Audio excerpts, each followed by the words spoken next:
जब हम मुंबई से जयपुर आने वाली ट्रेन के भीतर देखते हैं कि एक आरपीएफ का जवान, जिसके ऊपर यह जिम्मेदारी थी कि वो अपनी ही ट्रेन में यात्रा करने वाले यात्रियों की सुरक्षा करेगा, वो ये कहते हुए कि अगर इस देश में रहना है तो मोदी योगी को ही आगे जो है वोट देना है या उन्हीं को प्रेज करना है, ये कहते हुए सुना जा सकता है। ये कहते हुए वो अपने सहकर्मी, सीनियर सहकर्मी टीकाराम मीणा जी, जो उसी आरपीएफ में उनके साथ में उनके ऊपर भी सुरक्षा की जिम्मेदारी, उनको गोली मार दी जाती है और उसके साथ में तो 3 और लोग जो दाढ़ी से पहचाने जा सकते थे, जो मुसलमान थे, जिनकी दाढ़ियां थी, उनको भी चुन चुन करके 2 अलग बॉगियों में मार दिया गया। इसी तरीके से हमने देखा कि जिस तरीके से मेवात को पिछले 2 दिनों से जलाया जा रहा है, वो भी हम सबने देखा। ये दरअसल टोटली जो है राजस्थान सरकार और हरियाणा की सरकार का, राज्य सरकार का फेल्योर था कि जो नासिर और जुनैद के जो हत्यारे थे, जिन्हें पुलिस ढूंढ रही थी, वो खुलेआम आकर के वीडियो रिलीज करते और कहते हैं कि वो यात्रा में शामिल हो गए और उसके बाद से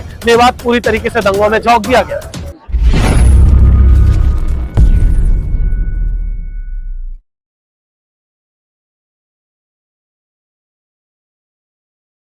लेकिन यहाँ पर आज एक संसद आप लोगों ने रखा है, क्या है इसके मायने?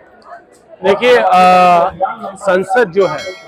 वो किसी भी देश की दरअसल आत्मा है। एक ऐसी संसद का मतलब सिर्फ कोई 4 दीवारी या कोई इमारत का नाम संसद नहीं है। संसद दरअसल उस जगह को हम लोग कहते हैं जहां देश के मूलभूत सवालों पर जहां चर्चा होती है, जहां एक हेल्दी बहस होती है और जहां से ये तय किया जाता है कि इस देश को आगे कैसे ले जाना है, उसका मुस्तकबिल किस तरीके से आगे बढ़ेगा, इसको चर्चा होती है। साथ ही साथ ये भी चर्चा होती है कि हमारे पुरखों ने जो संविधान बनाते वक्त जो सपना देखा था, उस सपने को पूरा करने के लिए हम क्या क्या कदम उठा सकते हैं, उन कदमों को उठाने के लिए जो निर्णय लिए जाते हैं, उस जगह को हम लोग संसद कहते हैं। और ऐसे में हम लोग लगातार देख रहे हैं कि पिछले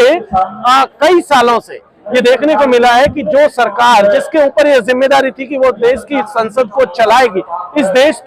देश को चलाएगी, वो लोग लगातार इस चीज से भागते नजर आ रहे हैं। वो चाहे संसद के भीतर हो, चाहे संसद के बाहर हो, तमाम मुद्दों पर आप देख लीजिए तो आपको वो भागते हुए नजर आएंगे। वो एकदम से चुप्पी साध चुके लोग हैं। ऐसे में यहाँ पर देश के पार्लियामेंट स्ट्रीट पर, जंतर मंतर के ऊपर इस देश के नौजवानों ने एक संसद लगाई है और उनका जो सवाल है वो है रोजगार का सवाल कि पिछले 8-9 साल पहले इस देश की चुनाव की जब घोषणा हो रही थी और उस घोषणा के दौरान ये कहा गया था कि इस देश के नौजवानों को प्रतिवर्ष लगभग 2 करोड़ का रोजगार दिया जाएगा, वो सवाल आज की तारीख में कंप्लीटली गायब है। और वो मुद्दे को पूर्णतः जिस तरीके से भटकाया गया, उसी सवाल को वापस लेकर के इस देश के नौजवान 9 साल बाद फिर से यहाँ पर पार्लियामेंट स्ट्रीट थाने के ऊपर बाहर आए हुए। जी,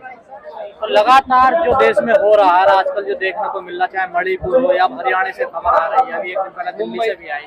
या मुंबई से जो आई है, जो एक जवान ने जो गोली चलाई है, तो ये कैसा माहौल बनाया जा रहा है? देखिए, इस देश को बनाते वक्त हमारे पुरखों का सपना था कि इस देश में तमाम जाति, धर्म और संप्रदाय के लोग, पंथ के लोग शांतिपूर्वक रहें। और वो जो सपना था उसका इस देश की प्रस्तावना में हम सब ने देखा, जिसकी पहली लाइन कहती है कि हम भारत के लोग। उस हम में दरअसल यहाँ तमाम तरीके के लोग, जितने भी लोग यहाँ रहते आ रहे हैं, 140 करोड़ की आबादी, वो सब शामिल थी। लेकिन पिछले 8 सालों में ये जो देश, 9 सालों में जो हमारी सरकार है, खास करके केंद्र सरकार जो है, उसके ऊपर ये जिम्मेदारी थी कि उस संविधान की आत्मा को बचा करके रखे, उसकी जो भावना है उसको बचा करके रखे। लेकिन उन्होंने ये नहीं किया। उन्होंने आज ऐसा कर दिया कि एक भाई को दूसरे भाई के खिलाफ लड़ा दिया, एक जात को दूसरी जाति के खिलाफ खड़ा कर दिया, एक धर्म को दूसरे के खिलाफ खड़ा कर दिया, एक गांव दूसरे गांव के खिलाफ, एक राज्य दूसरे राज्य के खिलाफ में आज की तारीख में खड़ा कर दिया। और उसी का नतीजा ये है कि जब हम मुंबई से जयपुर आने वाली ट्रेन के भीतर देखते हैं कि एक आरपीएफ का जवान, जिसके ऊपर यह जिम्मेदारी थी कि वो अपनी ही ट्रेन में यात्रा करने वाले यात्रियों की सुरक्षा करेगा, वो ये कहते हुए कि अगर इस देश में रहना है तो मोदी योगी को ही आगे जो है वोट देना है या उन्हीं को प्रेज करना है, ये कहते हुए सुना जा सकता है। ये कहते हुए वो अपने सहकर्मी, सीनियर सहकर्मी टीकाराम मीणा जी, जो उसी आरपीएफ में उनके साथ में उनके ऊपर भी सुरक्षा की जिम्मेदारी, उनको गोली मार दी जाती है और उसके साथ में 2-3 और लोग जो दाढ़ी से पहचाने जा सकते थे, जो मुसलमान थे, जिनकी दाढ़ियां थी, उनको भी चुन चुन करके 2 अलग बॉगियों में मार दिया गया। इसी तरीके से हमने देखा कि जिस तरीके से मेवात को पिछले 2 दिनों से जलाया जा रहा है, वो भी हम सब ने देखा। ये दरअसल टोटली जो है राजस्थान सरकार और हरियाणा की सरकार का, राज्य सरकार का फेल्योर था कि जो नासिर जुनैद के जो हत्यारे थे जिन्हें पुलिस ढूंढ रही थी, वो खुलेआम आकर के वीडियो रिलीज करते और कहते हैं कि वो यात्रा में शामिल हो गए, और उसके बाद से मेवात पूरी तरीके से दंगों में झोंक दिया गया। इसी तरीके से हमने देखा कि मणिपुर को दंगों में पिछले 3 महीने से झोंका हुआ है, कि मणिपुर का भी मामला इसी तरीके का, जहां इनको जिम्मेदारी थी कि वो राज्य चलाएंगे। इन्होंने कहा था डबल इंजन की सरकार है, राज्य को बेहतर तरीके से चलाएगी, लेकिन क्या हुआ, हाई कोर्ट की तरफ से एक वर्डिक्ट आता है कि मैतेई को भी उनको एसटी का स्टेटस दिया जाए, जबकि हाई कोर्ट का ये काम नहीं था। रिजर्वेशन देना किसी भी कम्युनिटी को या उसका छीनना इस देश की पार्लियामेंट का और उसके बाद इस देश के प्रेसिडेंट का काम था, लेकिन हाई कोर्ट की तरफ से जो है जजमेंट आता है, उस जजमेंट के बाद से राज्य सरकार लॉ एंड ऑर्डर को जो है कंट्रोल करने, जो कानून व्यवस्था उसको बनाए रखने में फेल होते हैं, और उसका नतीजा ये निकला कि वहां पर लगातार हिंसा जारी है। लाखों लोगों को अपने घरों से छोड़ करके दूसरी जगह जाना पड़ रहा है, जंगलों में लोग रह रहे हैं, महिलाओं को नंगा करके परेड कराया जा रहा है, नौजवानों की हत्या हो रही है, वो चाहे किसी भी हिस्से से हो रही हो, चाहे मैतेई की तरफ से हो रही हो, चाहे मैतेई के लोग मर रहे हो, चाहे कुकीज और जोज के लोग मर रहे, जो भी मर रहे, लेकिन ये तो कानून व्यवस्था का मसला था ना, ये तो जिम्मेदारी राज्य सरकार की थी कि वो लॉ एंड ऑर्डर को मेंटेन करती। और लेकिन बेशर्मी इसमें क्या है, बेशर्मी इसमें यह है कि राज्य सरकार केवल इस मामले में फेल ही नहीं रही। आप देखिए कि उस वीडियो को आने के बाद में आप देखेंगे तो पाएंगे कि सरकार जो है, जो राज्य सरकार थी, जो मुख्यमंत्री बीरेंद्र सिंह है, उसको बचाने की कोशिश कर रही है। और सिर्फ बीरेंद्र सिंह को ही नहीं बचाया गया, अभी दरअसल जिस व्यक्ति ने वो वीडियो शूट किया गया था, जिन्होंने उस वीडियो को रिकॉर्ड किया गया था, अब उसके खिलाफ कार्रवाई करना शुरू कर दी। दरअसल ये तो एक तरीके से ये समझिए कि अगर आप अपने खिलाफ जो अत्याचार हो रहा है उसमें आवाज उठाएंगे तो उस पर भी आपके खिलाफ मुकदमा हो सकता है। उसमें हो सकता है कोई इंडिपेंडेंट व्यक्ति हो सकता है, मीडिया का साथी हो, अगर वो कोई इस तरीके की खबर करेगा तो हो सकता है अगले दिन आपके ऊपर भी मुकदमा हो सकता है। और मोदी जी तो युद्ध रुकवा देते हैं, तो यहाँ क्यों नहीं रुकवा पाए? देखिए, वो ठीक है, उनके अपने लोगों के लिए अच्छा लगता होगा उनको कि वो एक इस तरीके के स्टेटमेंट जारी करके, लेकिन देखिए हमारा जो सवाल है वो ये है कि मोदी जी को इस देश को चलाने की जिम्मेदारी थी। अगर वो देश युद्ध रखवा सकते हैं, तमाम जो भी चीजें वो कर सकते हैं, वो हो सकता है वो करते होंगे, लेकिन हम ये कह सकते हैं कि मणिपुर पर मोदी जी कंप्लीटली फेल रहे हैं। मेवात के मसले पर जो है मोदी जी फेल रहे हैं, रोजगार के मसले पर मोदी जी कंप्लीटली फेल है, आदिवासियों की सुरक्षा के मसले पर, महिलाओं की सुरक्षा के मसले पर आप देखेंगे तो पाएंगे मोदी जी कंप्लीटली फेल है। सफल कहां पर है जो मीडिया दिन रात इतना गुणगान गा रहा है? वही सफल है, उसी टीवी चैनल, वो जो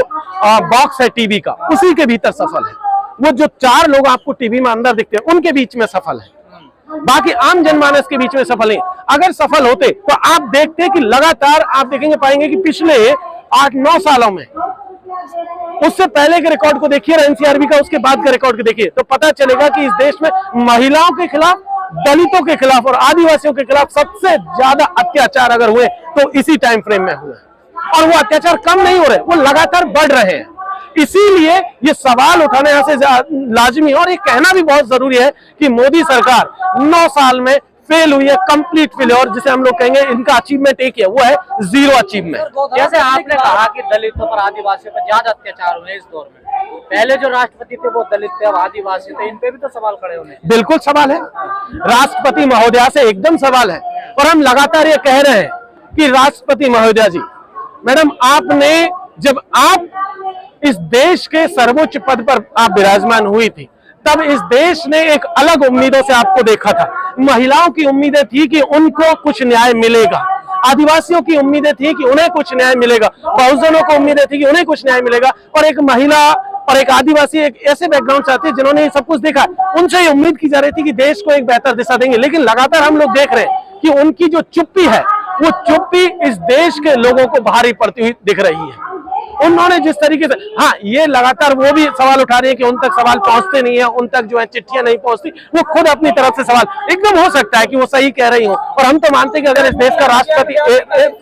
हम तो ये मान के चलते हैं कि अगर इस देश का राष्ट्रपति ये बात कह रहा है कि उन तक चिट्ठियां नहीं पहुंच रही, तो हमारे लिए तो ये सच की बात है, हम तो मानेंगे कि हाँ राष्ट्रपति सही कह रही है, और ये अगर बात सही है तो सच में शर्मनाक बात है। वो कहते हैं अमृतकाल है, ये आजादी का अमृत महोत्सव है। ये हो सकता है कि उनके लिए अमृतकाल हो, लेकिन ये इस देश के आदिवासियों के लिए, दलितों के लिए, पिछड़ों के लिए, महिलाओं के लिए ये विनाश काल है। क्या गोधरा